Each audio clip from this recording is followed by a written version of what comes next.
You know how Fox has a weird way of counting Simpsons episodes?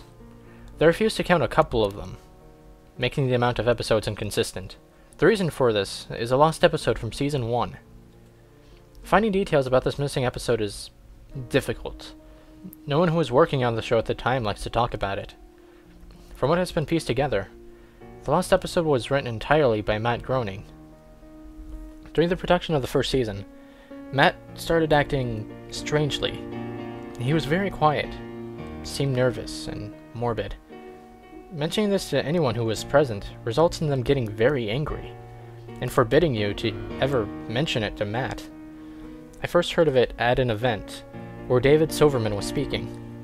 Someone in the crowd asked about the episode, and Silverman simply left the stage, ending the presentation hours early. The episode's production number was 7G06. The title was Dead Bart. The episode labeled 7G06, Moaning Lisa, was made later and given Dead Bart's production code to hide the latter's existence. Asking anyone who was on the show about this will cause them to do everything they can to stop you from directly communicating with Matt. At a fan event, I managed to follow him after he spoke to the crowd, and eventually had a chance to talk to him alone as he was leaving the building. He didn't seem upset as I followed him. Probably expected a typical encounter with an obsessive fan. When I mentioned the lost episode, though, all color drained from his face, and he started trembling. When I asked him if he could tell me any details, he sounded like he was on the verge of tears. He grabbed a piece of paper, wrote something on it, and handed it to me. He begged me never to mention the episode again. The piece of paper had a website address on it. I'd rather not say what it is, for reasons you'll see in a second. I entered the address into my browser, and I came to a site that was completely black, except for a line of yellow text, a download link. I clicked on it, and a file started downloading. Once the file was downloaded, my computer went crazy. It was the worst virus I had ever seen. The system restore didn't work. The entire computer had to be rebooted.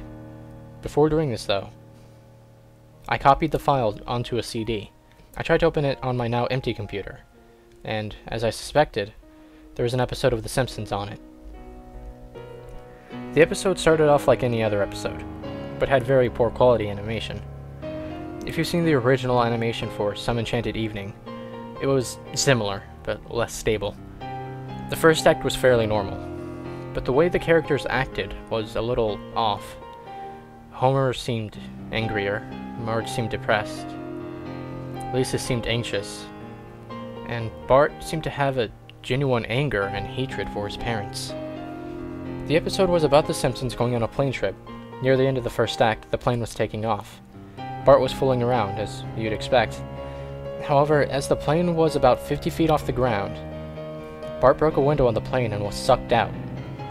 At the beginning of the series, Matt had an idea that the animated style of the Simpsons world would represent life, and that death turned things more realistic. This was used in the episode.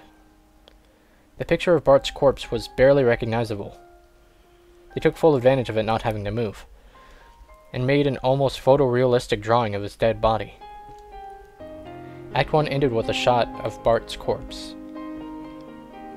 When Act 2 started, Homer, Marge, and Lisa were sitting at their table, crying. The crying went on and on. It got more pained and sounded more realistic.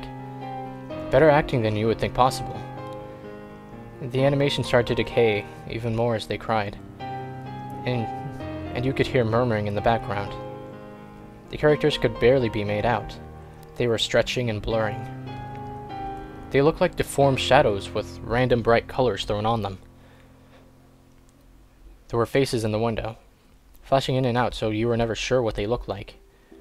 This crying went on for all of Act 2. Act 3 opened with the title card saying 1 year had passed. Homer, Marge, and Lisa were skeletally thin, and still sitting at the table. There was no sign of Maggie or the pets. They decided to visit Bart's grave. Springfield was completely deserted, and as they walked to the cemetery, the houses became more and more decrepit. They all looked abandoned. When they got to the grave, Bart's body was just lying in front of his tombstone, looking just like it did at the end of Act 1. The family started crying again. Eventually, they stopped and just stared at Bart's body. The camera zoomed in on Homer's face. According to the summaries, Homer tells a joke at this part, but it isn't audible in the version I saw. You can't tell what Homer is saying. The view zoomed out as the episode came to a close. The tombstones in the background had the names of every Simpsons guest star on them, some that none had heard of in 1989, some that hadn't even been on the show yet. All of them had death dates on them. For guests who died since, like Michael Jackson and George Harrison, the dates were when they would die. The credits were completely silent and seemed hand-drawn. The final image was the Simpsons family on their couch, like in the intros, but all drawn in the hyper-realistic, lifeless style of Bart's corpse.